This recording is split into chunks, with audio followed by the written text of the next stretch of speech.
Next witness, please. State calls Dr. Asif Choudhary.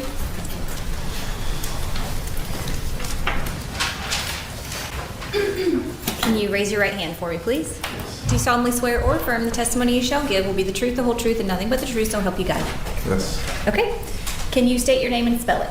Yeah, Asif Choudhary, A-S-I-F, last name C-H-O-U-D-H-A-R-Y. Okay. And how are you employed? Excuse me? How are you employed? I'm a psychiatrist.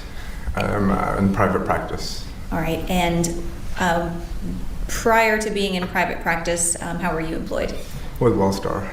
All right. And when you were employed with Wellstar, what was your role with Wellstar? So I was a consult liaison psychiatrist for Kennestone. For Kennestone Hospital? Yep. Can you tell the jury a little bit about your educational background and training that brought you to the field of psychiatry? Yeah, so I did my medical school training at St. Matthew's University, and then graduated from there and did my residency at the University of Missouri, and did my child and adolescent fellowship at the University of Missouri, and then moved back down to Georgia and started with Wellstar. Okay, and was Wellstar your first psychiatry position after finishing your education? Yes. And for what period of time were you a psychiatrist with Wellstar? For about 5 years. And what years were those? Those would be after about 2018, and then up until, I would say about 2 years ago. Okay. And in your professional capacity as a psychiatrist with Wellstar, what were your duties and responsibilities? So my duties and responsibilities were, whenever we would get a consult, we would answer the question by the consulting team there, and if it was related to medication management, delirium, or any other mental illness, we would answer the question and then treat the patient accordingly. Okay, and in terms of your professional capacity as a psychiatrist, what can you tell the jury just generally about what is the field of psychiatry in terms of your expertise? Yeah, so we deal with mental illness, so common syndromes like depression, anxiety, PTSD, ADHD. In the hospital setting, it's a little different because it can be complicated patients, and so inpatient, outpatient settings are a little bit different there, but common mental illnesses that we'll be treating. Okay. Your Honor, this time I tender Dr. Choudhary as an expert in psychiatry. No objection? All right. I want to talk to you a little bit about what your role in this particular case was. How were you employed in December of 2020? So as a consult liaison psychiatrist with Wellstar. Okay. And does that have anything to do with issues of like legal competence or legal insanity or legal determinations about somebody's mental state? So we don't make that determination. In our setting, is whatever question is asked by the primary team, we go in and answer that question for them. So we don't make the determination of competency. That's more of a legal matter there. And back in 2020, were you employed more as like a clinician and a medical provider? Yes. Okay. And so when you say that you were involved in consult psychiatry with Wellstar, how would it come about that you would be called upon to evaluate a patient? So common things, for example, the hospitalist team, somebody comes in with suicide attempts or depression or anything like that, where if it's a mental illness, they would consult us to get further assistance in treating the patient or helping with disposition or anything like that. So those are common things. And back in December of 2020, were there other consult psychiatrists with Wellstar that kind of performed the same function as you? Yes, I had a partner, Dr. Stefan Rout. So we have a 7-on, 7-off shift, so he would be my counterpart for the other days. 7 days on, 7 days off? Yes. All right. So was it just you and Dr. Rout rotating 7 days on, 7 days off? Yes, and we'd have nurse practitioners that would be under our supervision as well. Okay. They cannot hear. Can you adjust your microphone a little bit closer to you? Is that better? Okay. Thank you. All right. Dr. Choudhary, Your Honor, at this time I'm going to tender states 117, 118, and 119, which is the the business record certification as well as the complete medical record of Chloe Alexis Driver from Kennestone Hospital. Any objection? No, Your Honor, thank you. All right. You're admitted. Thank you. Dr. Choudhary, did you have an opportunity to review the records in this case? Yes. All right. And I've tendered states 117 through 119, which is 1,200 pages of medical records. But I also have sort of excerpts from those medical records to just kind of help us conveniently navigate through the volume. Sure. In the voluminous records, do you do like consult psychiatry notes and put documentation of what your evaluation was of Ms. Driver into her more thorough medical record? Yeah, we input it into the EHR, and so anybody can review those, anybody on the team as well, anybody who's allowed to. All right. And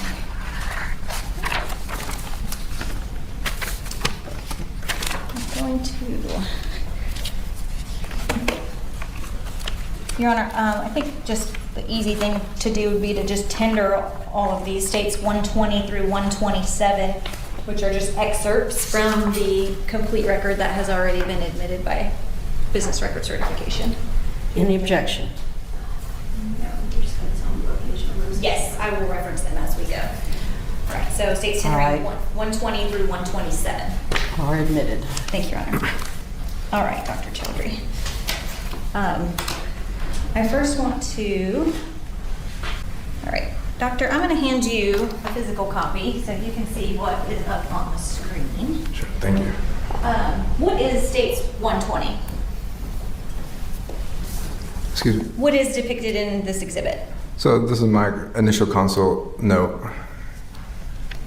All right. And it says there, here at the top, we have Chloe Alexis Driver, Kennestone, and the dates of her hospitalization admit date. But when we scroll down, it says patient name Norland. Mm-hmm. And when you go into history of present illness, it says 100 years old.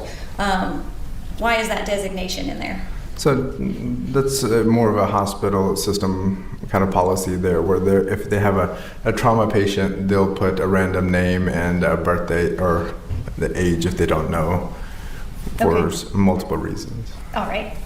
So when you have a patient that has experienced some type of trauma, they just put a random name and Yeah. age designation rather than their actual identity? Yeah, and they change that usually a few days in. Okay. They'll update it. All right. And on this particular states 120, it indicates that she was admitted on December the 8th and that your consultation date in this record was December the 9th. Was this the first time that you had attempted to evaluate her? Yes. Okay. And what did you do after being called upon on the 9th to attempt to evaluate Ms. Driver? And so upon any consult, we end up going to go see the patient and then obtain like collateral information and then information from the primary team, whatever the information that they have. Okay. It indicates in states 120 that the patient's chart was reviewed, but the patient is currently sedated, and that patient was unable to be interviewed at this time. On this date, the 9th, was all of the information that you obtained from her record and from other medical staff? Yes. Okay. Is part of your system in reviewing the chart for psychiatric purposes to review toxicology results? Yes. Okay, and if you flip to, I think, the 4th page in States Exhibit 120, what can you tell the jury about her tox and lab results from December the 8th when she was admitted? Nothing was detected there. Okay, and what are you testing for in those tox results? Is that a pretty broad spectrum of? Yeah, usually when they come in from the trauma standpoint, this is done by the primary team, so to rule out if there are any other substances on board or anything that needs to be addressed. Mm-hmm. So those are typically done, and different tox screens are ran usually, but it just depends on what the ordering provider is actually running at that time. Okay, and so this panel we see is everything from cocaine, opiates, THC, and nothing was detected in her system. Is that right? That is correct. Why is that relevant to you in doing your psychiatric assessment? Because substances there can cloud our judgment and can play a role in our mental health there, and can also lead on to other symptoms of like hallucinations, psychosis, and delusions. And the other factor is if they are positive for certain things, we want to make sure that they don't go through withdrawals or life-threatening withdrawals. So our management can also change based off of that. Okay. All right. I want to next go to States Exhibit 121 and 122. I will give you a... Yes, I'm sorry.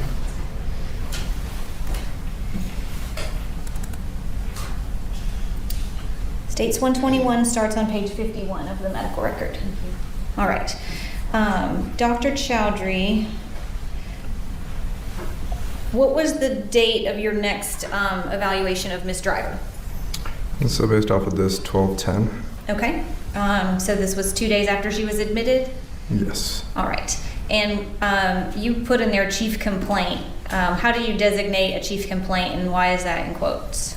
So typically, the chief complaint we get is the patient's own words on why they're here, or if they requested to see us, what are the reasons why. And so the quotes are what the patient has said. Okay. And this says, quote, "I wasn't supposed to make it." Would that be something that came directly from Ms. Driver? Yes. And on this date, the 10th, were you following up from your inability to evaluate her on the 9th, or did she request to see psychiatry? No, we typically continue on, but yeah, this would be a continuation of the initial consult, yeah. Okay, from her medical team? Yes. Is that standard for anybody that had a suicide attempt? Yes. Okay. And then when we look further in the chart, it says the patient was interviewed and chart was reviewed. Patient unable to speak but is able to mouth answers. Communicated with patient via clipboard at bedside.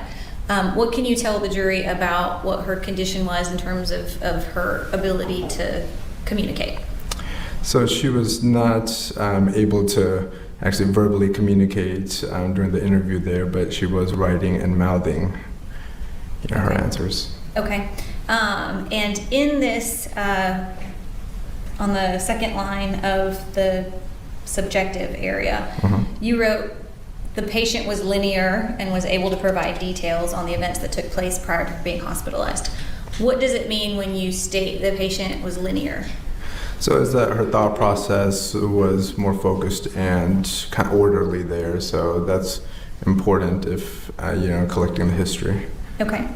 And what was sort of your strategy or purpose in assessing her at this stage? What was it that you were trying to determine? So the safety and addressing any mood component as well. So in an individual, we look at disposition as well after suicide attempt, if they need to go inpatient or where they would be going next. And so we look at all areas and then looking at medication management if it's indicated as well. Okay. This summary where it starts with she reports being in a relationship with a male individual for 4 years. Is this summary, are these your words summarizing what information she gave you, or are these her words? So these were basically a summary of her words, so kind of incorporating it all into some, a format that could be understood and kind of make sense there. Okay. And in the initial paragraph, it says patient via clipboard at bedside. Was she able to sort of coherently and logically respond to your questions in writing? Yes. Okay. And did you collect those writings and make them a part of her official medical record? Nursing did, I believe. Nursing did, Yeah. Okay. And is that what is depicted in States Exhibit 122? Yes, I believe so. Her handwritten responses? Yes. Okay. And I want to go through the things that she wrote. You've told us that you kind of summarized the things that she wrote here. What, from your summary, did she tell you was the motivation for her killing her daughter? It was to get out of the relationship that she felt the only way out was taking her life, or taking the baby's life and her life. Okay. All right, I want to go to her responses. In States Exhibit 22, Mr. Hathaway, this is page 1262 in the record. All right. So when you were communicating with her, were you verbally asking her a question and then she was writing the answer? Yes. Okay. So when we look at States Exhibit 122, it is multiple pages of writing.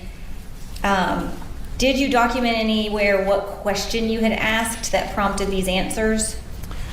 Typically, it's all kind of within the narrative of the subjective. So we don't usually put like this question and then the answer tied to it there, but it's usually all kind of asked together. Okay. So, for example, if we look here at page 1264, there's a writing that says, do you know if I'm going straight to prison or leaving here first? Can you tell from your record whether that would have been in response to a question or if that was a spontaneous statement? So, could you repeat the question there? Sure. There's a lot of writing on these pages that doesn't all connect. It's not a complete narrative. Yeah. So what I'm trying to establish for the jury and help them understand is, were these writings in response to a question that you asked, or was she just wanting to tell you things? I believe this was a question that she asked. This was a question that she asked. Yeah. Would you ever introduce the concept of prison or incarceration to a patient that you were evaluating? No. I don't do Okay. that. And why not? Because there's no therapeutic benefit of saying that, hey, are you going to a prison, or do you know if you're going to jail? It's more of us deciding what the safest place for the patient to be, and if, say for example, jail or anything like this wasn't in question, we'd be looking at either inpatient hospitalization if a patient is acutely in danger to themselves or others there. So we don't ever introduce if they're discussing jail or things like that, there's no therapeutic benefit there. Okay, so this would have been something that she was concerned about at that moment that she just asked of you. Yeah, and it's quite common for a patient to ask, where am I going next, or when am I getting out of here in a hospital setting. So. Okay, all right. I'm gonna go up a little bit more. There's a statement here that says, what do you mean prescribe? Would that be in response to something that you asked her? Yeah, so typically we ask like past psychiatric history, if we've been on prescribed medications, or if we take any other like substances as well too. Okay. Do you know what the statement 8th grade for fun once was in response to? That may be more so of like substance use. Okay. And then she wrote, we both disagree with pharmaceuticals. Do you know what that was in response to? Her husband and her, their thought process behind like using medications. Okay. And did you discuss with her extensively the prospect of putting her on medication? Yes. And at this time on December the 10th, did she express any feelings to you about whether she wanted medication? She did not want medication. Okay. And did she ever state to you why? That it wasn't in their belief system. Okay. Great. And this note that just says, my daughter is dead, do you know what that is in response to? Not specifically, no. Okay. This statement at the top that says, I think Grace changed them already, do you know what that was in response to? I don't know. Okay. Was there any medical provider named Grace, or was this in response to any type of medical need? I don't believe so, but I don't know. Okay. Yeah. And then she wrote, I hurt myself and my baby. Would that have been in response to an inquiry? Yes. Sometimes we ask, like, do you know what brought you into the hospital? So that may be in relation to that. Okay. And then she wrote, I was stating for months I couldn't handle my husband's lifestyle anymore. What would that have been in response to? That what led up to our hospitalization. And is that, when you were questioning her, is that, when you say what led up to her hospitalization, are you specific about what led to the suicide attempt or what led to her being physically present in the hospital? Would this be a statement as to her motivation for the act?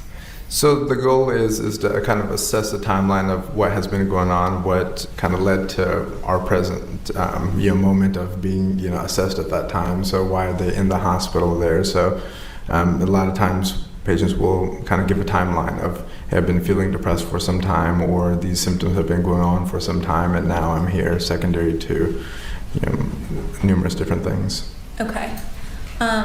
Sorry, I'm just trying to zoom in for the jurors so they can see better. This portion that says, he collects people to live with us, and after we got 3 more people, I started perceiving them ganging up on me and leaving me out, changing stories.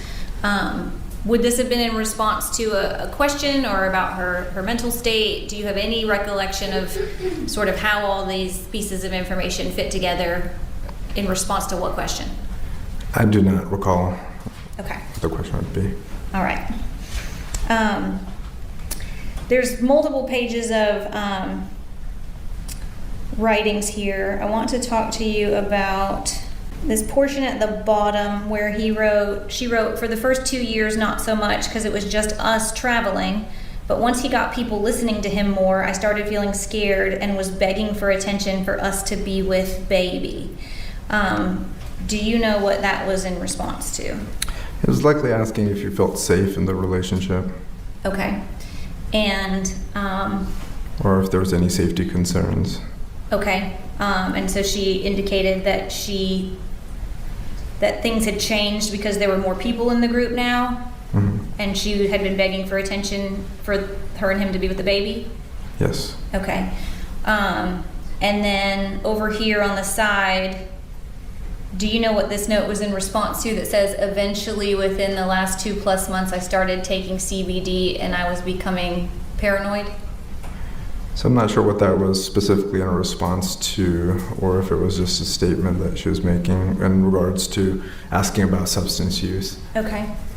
Anything about her mental state when you were asking these questions and she was responding? I know you put in your record that her thought process was linear, but did you document anything in there about whether you had concerns that she was actively delusional or experiencing any type of hallucinations or delusions at the moment that you were evaluating her? Not at that moment that anything kind of stood out to me. Okay.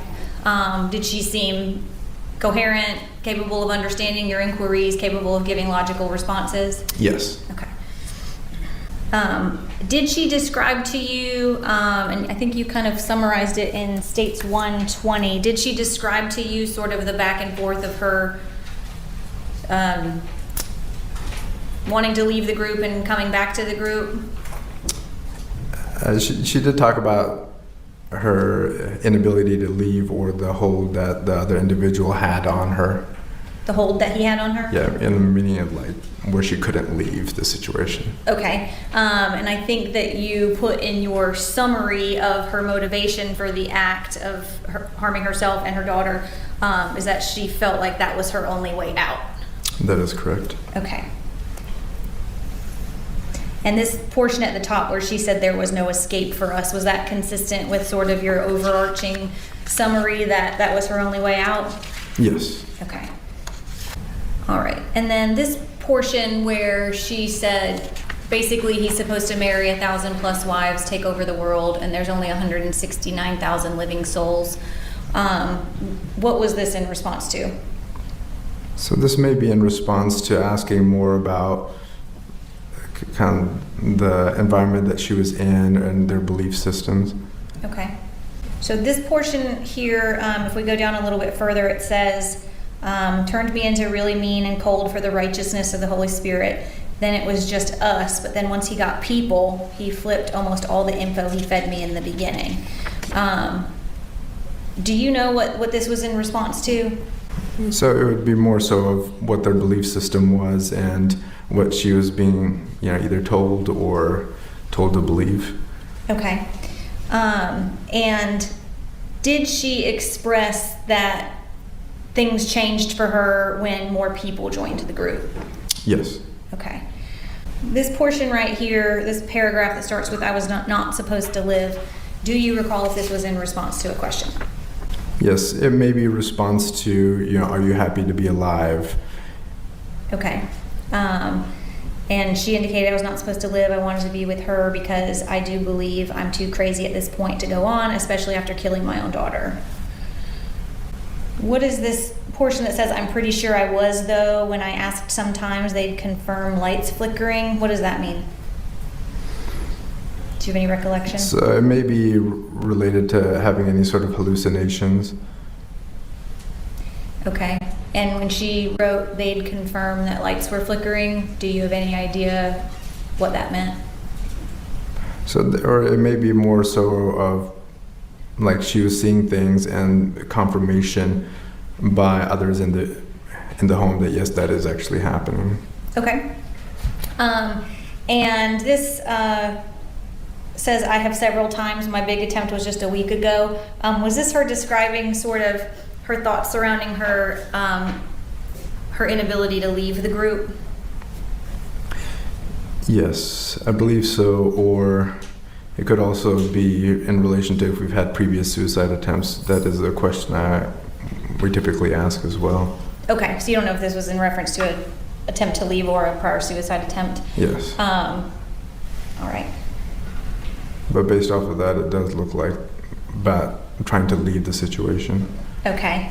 And then she wrote something here about taking out a $150,000 loan in her name. Mm-hmm. Do you know if that was in response to a question? It may be more so related to why did we stay back, or were there other reasons that we had to stay? Okay. All right. What was your kind of assessment of her mental state at this time? This was on the 10th of December, 2 days after she was admitted. I know you've already testified that she said pharmaceuticals were against her belief system and that her motivation for murdering Hannah was because she felt like that was their only way out. What was, from a psychiatric perspective, sort of anything you documented about concerns for her at that point? Yeah, our concerns were that she was not safe for discharge, so meaning that if an individual had a suicide attempt, that we would not just clearly let them just go home after the hospitalization. Okay. But did you document any type of active delusions, hallucinations, anything like that at that time? Not at that time. Okay. I want to talk to you about State's Exhibit 123, which I'll pull up. Ms. Treadaway, that starts on page 61 of the record. All right. So we talked a little bit about Dr. Rout, Mm-hmm. and this is his record. But I want to discuss with you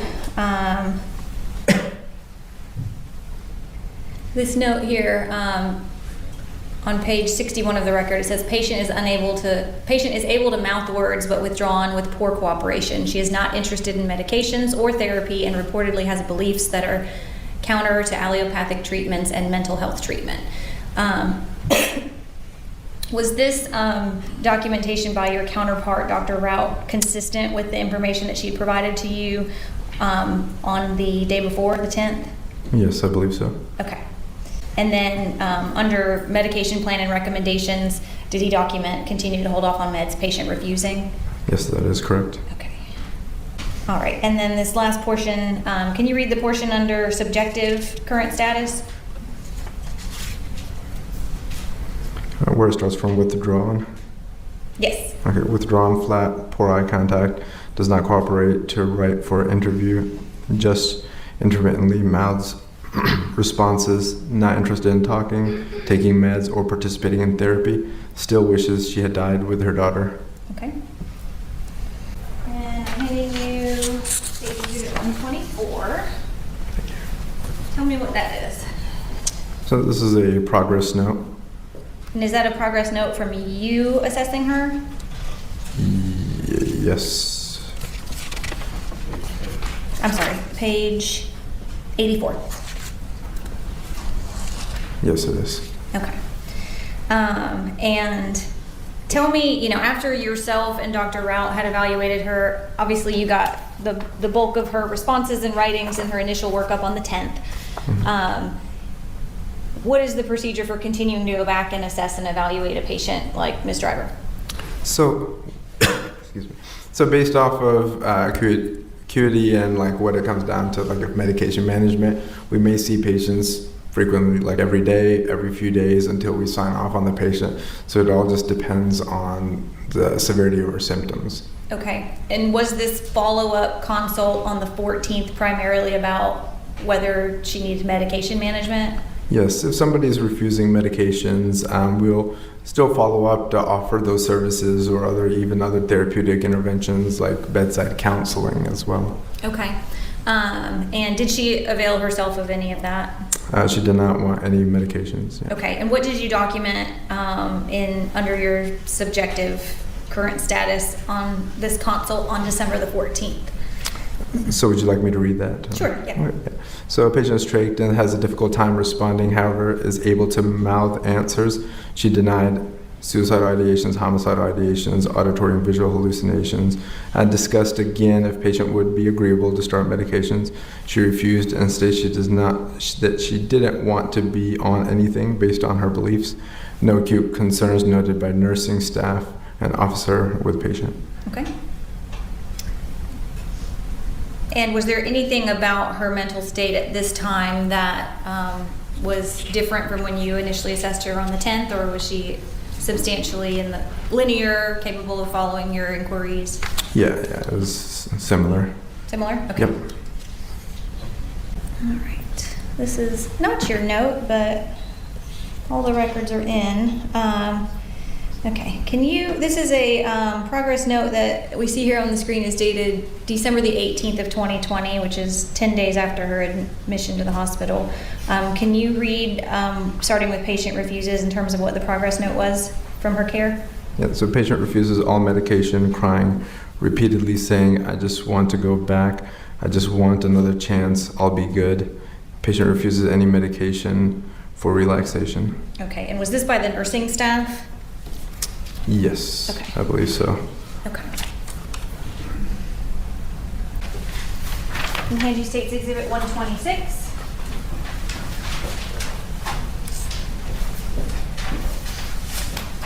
And that is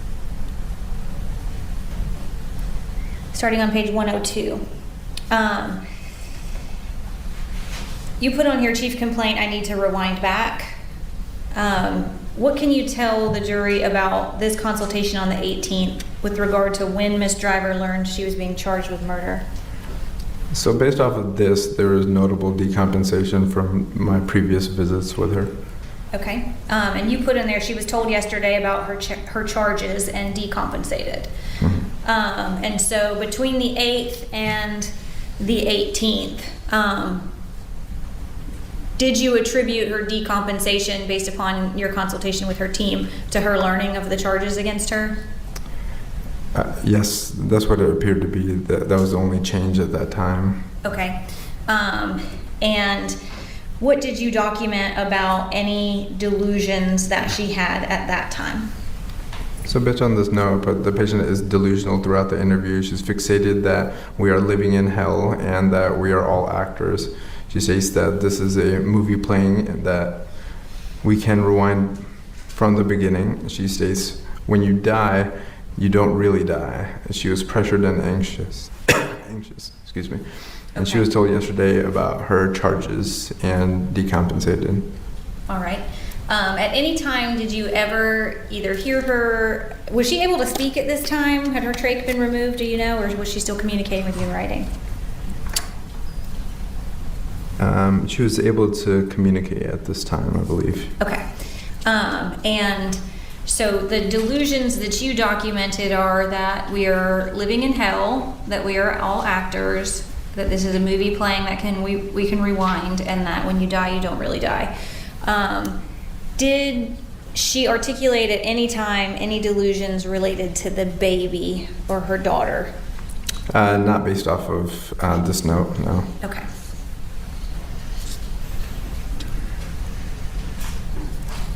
And then when we go through the mental status exam, were these things that she was cooperative in providing responses to? For example, it says, does whether she has suicidal ideations or homicidal ideations, and you've indicated denies. Would those be questions that she was capable of answering for you? Yes. Okay. And then you put thought process disorganized. Does that relate to your sort of summary of she was pressured and anxious? Yes. And what does that mean to be pressured and anxious from a psychiatric standpoint? Yeah, so from the anxious standpoint is that the patients, when we're looking at their affect is how they present to us. So at that time she was anxious, and the thought process being disorganized, meaning that we were kind of jumping from one thing to another and things were not kind of connecting or linear or goal directed. Okay.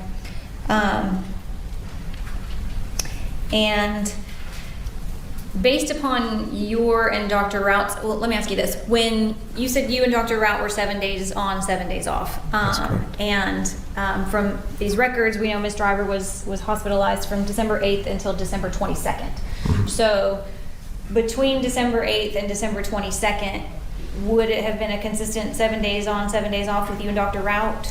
Oftentimes, yes. There are times where we may swap over, we provide coverage for each other because, holidays or other things like that. Okay, Yeah. so she was in the hospital for about 2 weeks. Based on your experience with her, would you have reviewed and consulted Dr. Rout's records as well? Yes, so we continue, whenever we transition off, we update each other on the patient list, as Okay. long as the patient is still active on our list. Okay. And was she consistent in her statements to you and Dr. Rout about her belief system and not wanting to be on medication? Yes, she was. Okay.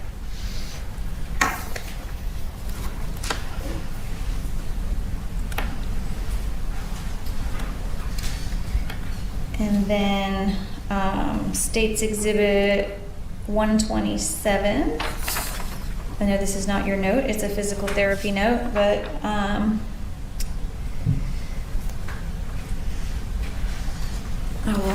can you see that on the screen? The PT note? Yes, I can. Yeah. Do you mind reading that? Yeah. Attempted PT this morning. PT deferred mobility, stating that she has no reason to walk since she'll be sitting in a jail cell for the rest of her life. We'll follow up one more time to encourage participation. If she continues to refuse, may discontinue PT next attempt. Okay. And this note was from December the 22nd? Yes. Okay.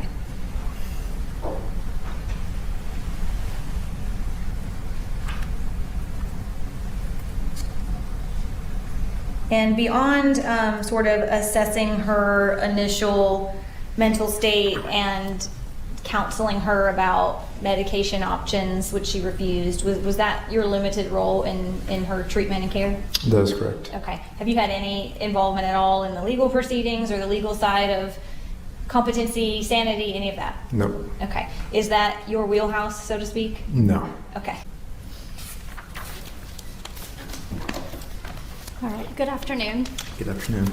My name is Angela Trethway, and it's nice to meet you. Nice to meet you as well. All right, so let me begin by asking you this.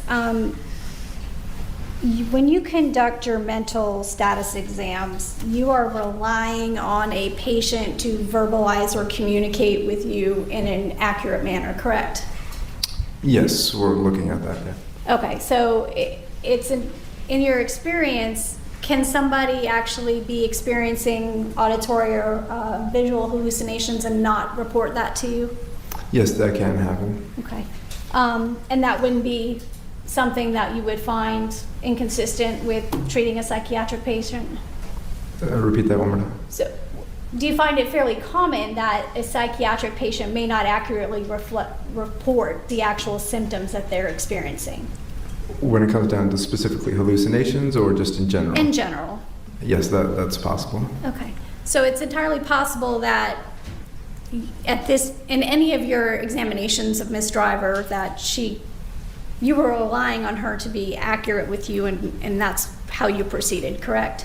Yes. So you don't have any independent way of knowing whether or not she's experiencing any type of delusions or auditory or visual hallucinations unless the patient verbalizes that to you, correct? Well, we have nursing staff, other staff that are monitoring her. So oftentimes they may suggest a patient is responding to unseen stimuli, or they've been like talking to themselves in a corner to a direction where there's nobody there, and so they are usually being monitored. And they're often, there's sometimes cameras there if there's no individual monitoring them. Okay, but what I'm asking you, and at least not noted in any of these records, you were not being told by any other staff members or anything that those things were something that they were reporting with respect to Ms. Driver. That's correct. So in this particular instance, the only thing you could rely on was what she was actually stating to you in these interviews, correct? That's correct. All right. And one of the first things you did when you assessed her initially, I think it was December the 8th, is you noted reviewed all of the other staff members' records, correct? Yes. And in those records, you were able to determine what the extent of her injuries were, correct? Yes. And those injuries were described as self-inflicted, correct? Yes. Do you remember how many stab wounds that she had I in do her not. neck? Okay. I'm on page 7. Okay. Page 7. Mhm. May I approach the witness? Yes.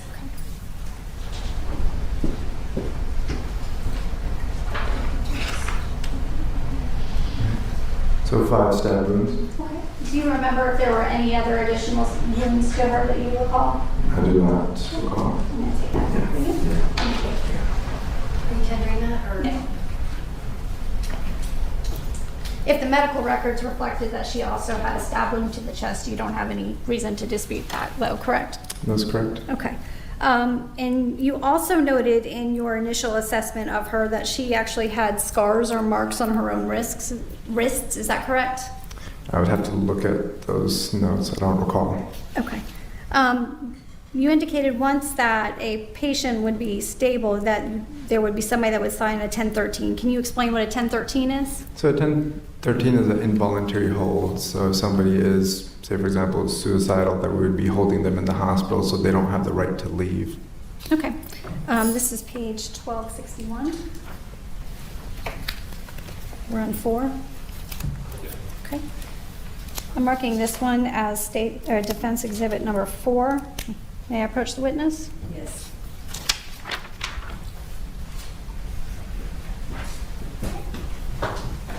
Can you tell the jury what that document is? This is a 1013. Okay. And what is the process behind getting a 1013? So any physician or psychologist or other staff can place an involuntary hold to hold the patient against their will and not be allowing them to discharge. Okay. And that's kind of a process that involves a court, correct? No, it doesn't require the court to step in unless we are escalating to different levels of involuntary holds. Okay, but that is a procedure that you put in place typically when you see cases that are suicide or something else like that. Yeah, if there's acute safety concerns, imminent risk to harm for themselves or others, yes. Okay. We would move to tender defense for as evidence. Okay. It's admitted. Thank you. So your next contact with Ms. Driver was on December the 9th, correct? I believe, I don't have my notes in front of me, so yeah. The day she came in was December the 8th, and you were unable to assess her at that particular point in time, correct? Yes. And were you aware that at that time that she was being given medications by other doctors? I believe so, yes. Okay. And at that particular point in time, the staff had determined that she was unable to medically make those kind of medical decisions about whether or not to take that kind of medication, correct? Correct. Okay. And you also indicate that you prescribed, I think it was Haldol, PRN? Yes, Can you explain what PRN means? as needed. Okay. And do you know if any of in this particular case, if that was ever administered by any of the nursing staff? I don't have that knowledge. Okay. Would that be something that would have been taken orally or intravenously? In her case, likely IV or intramuscular. Okay, and who made the decision, who would make a decision as to when it would be needed? The treating staff at that time. Okay. But there was a prescription or an order from you for the Haldol at that particular time? I believe so. Okay. And then Ativan as well? Yes. And Ativan is used for what? It's to help in the setting of anxiety, so we often use Haldol and Ativan together. Okay. Now, when you order something PRN and you've determined that a patient does not have the ability to make their own medical decisions, is that something that you or the staff can decide to administer?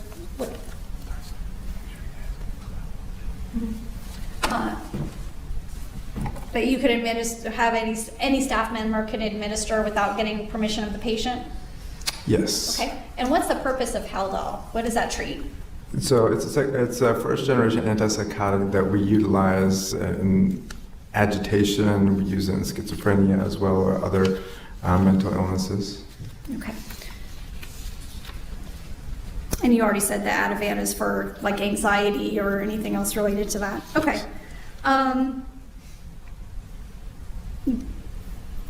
You again saw her on December the 10th, and that's when you did kind of a more thorough, I guess is the best way to put it, Sure. Interaction with Ms. Driver. And in that particular point in time, she still had the trach, correct?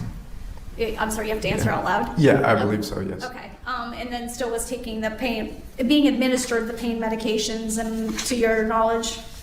So other pain medication, I'm not aware of what she was getting. Okay. One of the things you told us earlier was that she was not able to speak, but was able to mouth answers, correct? Yes. All right. And then part of the thing that because of her current condition, was it you or a nurse that gave her the paper and pen to write with? Do you recall? I believe it was nursing staff. Okay. Let me pull this up. That's not it. Is it 120? Okay. Do you have the handwritten notes still up I there? do not. Okay. The screen is working now, by the way. Oh, the screen's over there? Yeah. Okay, good. Yeah, just had to restart it. All right, so I know that you said you don't recall the specifics with the order or what your specific questions are, correct? That's correct. All right, but some of the things that you were trying to assess, I think you indicated, was like her current mental status and, trying to develop some, background information as to how she got there that day. That's correct. Okay, and she told you, at least in these handwritten notes, she said, I hurt myself and my baby. I was stating for months I couldn't handle my husband's lifestyle anymore. He called people to live with us, and after we got through more people, I started perceiving them as ganging up on me and leaving me out, changing stories. Yes. And I guess in response to further questioning, she said, if I didn't listen to my husband to go sit or stop talking, he started hitting me after he had 4 individuals by his side. So when she disclosed to you that she had been at least physically abused, was that what prompted the next line of questioning about the nature of the relationship and whether or not she felt safe? I believe so, yes. Okay. One of the things she did relate to you on that particular day is that she did have some feelings of being scared, and that she had been taking that CBD and was becoming, I can't read part of it, but something paranoid. Is that correct? That is correct. That's what's written there, yes. Okay. And I think you told Ms. Gropper you didn't remember what this statement was in response to? Which statement? The my daughter is dead, the next page. I'm sorry, I'm scrolling up. Yes, I'm not sure what that is a response to. Okay. And then if you could flip to the next page, I believe it's page 1264 in your packet. Mm-hmm. Some of the things that she continued to explain to you by writing in response to your questions were about the relationship was that he never allowed her to get a licensed car or anything or job until they were homeless at one point, I guess. Mm-hmm. Yes. and that she communicated to you that she was 17 when she met him and had the baby a few months after That's he was correct. 19. She also reported to you that he would hit her or threaten her and keep her there even when she wanted to try to. That's correct. Okay. And then you were talking, I guess, about part of your process in this is to try to, educate patients, experiencing psychiatric issues for the first time about the benefits and side effects of medication. Yes, we often discuss all treatment options. Okay. Some of the things that she also talked to you about was different belief system about how the world was and spiritually. She seemed to talk about that in the context of we, correct? In the context of what? Of a we instead of just me. Yes. She was referring to both her and her husband. Yes. Okay. If you could turn to page 1265, it should be the next one. Mhm. All right, and she had previously, in questions leading up to this, had indicated to you that they just didn't believe in pharmaceuticals or doctors or anything else like that, correct? That is correct. All right, and then this next step in these notes, she seemed to be kind of talking about some things, including that he had taught her that everybody was Satan, parents rape me, the CIA's after us, and entities controlling her unless she listened to him. And I guess this is again in response to questionings about the relationship. I believe so. Okay. And in these statements, it's a clear indication that she is communicating some concerns or things that she felt in this relationship with her husband, correct? Yes, correct. All right. And that she also kind of talked to you about some beliefs about what happens when you die and all of those things. And those, would you agree with me that some of the things that she's talking about with the CIA and Satan and her belief systems about death are not necessarily consistent with that of somebody in a good mental state? Well, that can be relative. They can be bizarre delusions as well too, where like the CIA can be after us. So versus if somebody said that, hey, aliens are after me or something like that. So. Okay, but it also could be indicative of somebody having some of those paranoid type thoughts that she was referring to previously. That is possible, yes. Okay. And then she also talks about how her husband had tried to give her his own diagnosis. Yes. Okay. And that he also shared that something about beliefs regarding heaven and hell. Yes. Okay. And that, do you remember talking to her about how she described her marriage? Scroll down here. In terms of it being a different document. Do you recall what that explanation was? Yes, like in the sense of like if they were married. And so I believe that it was in reference of that they followed a different kind of document for marriage. Okay. Part of your job as the resident there at Wellstar is not necessarily to... so not a resident, attending. I'm sorry, yeah. attending, sorry. Is not to necessarily diagnose somebody with a specific disorder, correct?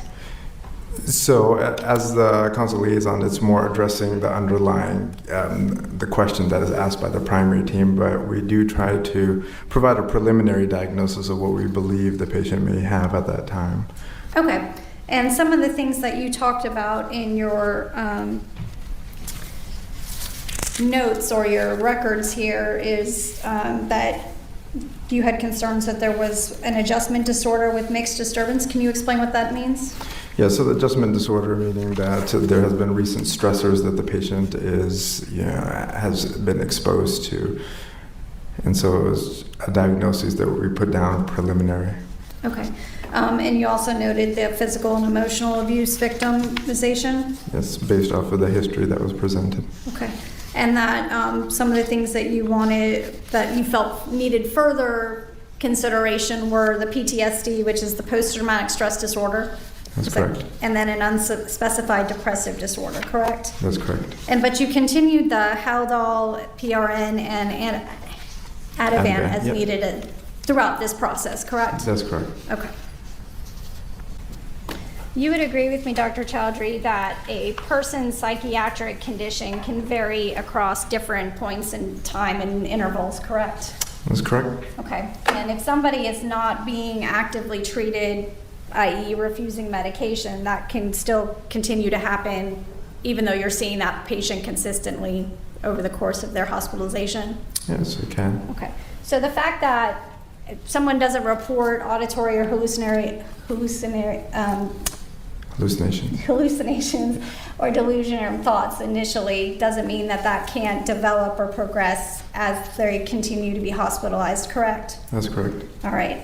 In this particular case, you went again and saw her, I believe it was on the 14th. Let's get to that. Yeah.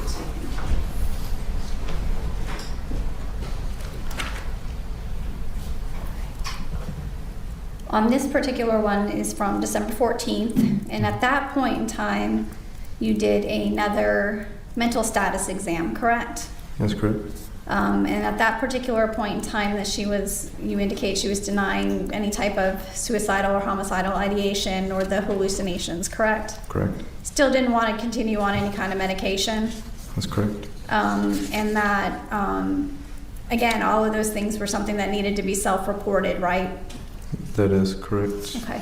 Are you aware that there were other providers, at least notes, that she continued to express concerns about suicide? Sorry, say that again.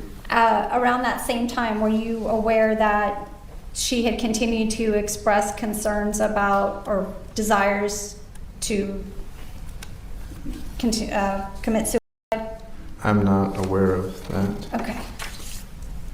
I know Ms. Gropper asked you earlier, but you were talking about that she was delusional or appeared to have reported delusions for the first time on December the 18th of 2020. Do you recall that? I do, as long as... Let me come up there with that one. At this point in time, you don't have any recollection of whether or not she had been given any of the Haldol or anything that you had prescribed as PRN? I do not. Okay. And at that point in time, she did convey that she thought we were living in hell and that everybody around her was actors. That's correct. All right. And at that particular point in time was the first time she actually verbalized, at least to you, that she was having those visual hallucinations and delusions? Yes. All right. And continued to refuse any type of treatment or intervention, is that correct? That's correct. All right.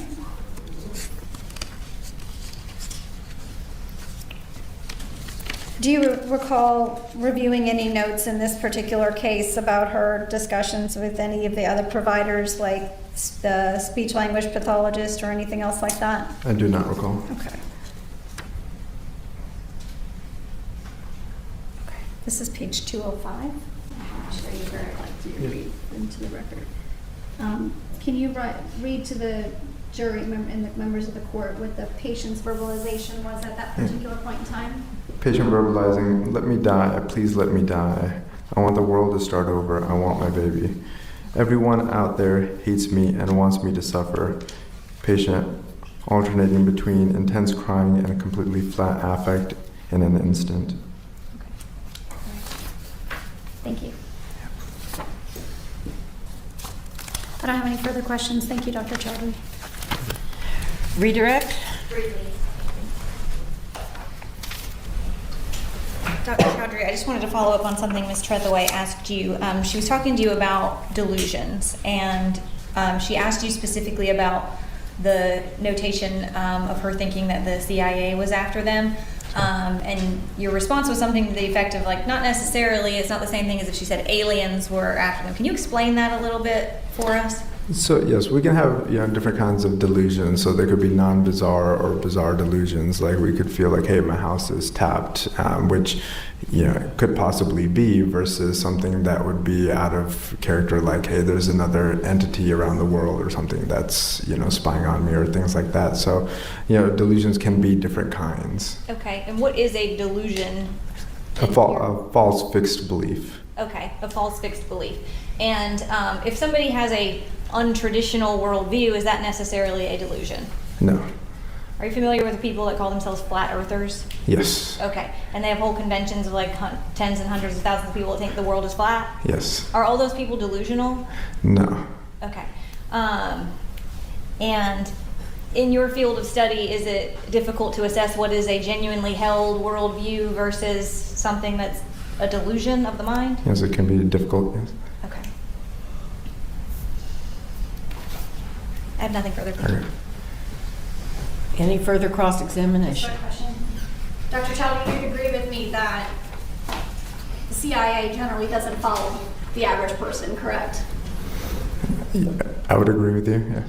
And so that could be some sort of false delusion, not necessarily a belief, correct? Sure, it could be. Yes. Thank you. Anything else of this witness? No, you're right. You can step down. Thank you. Thank you.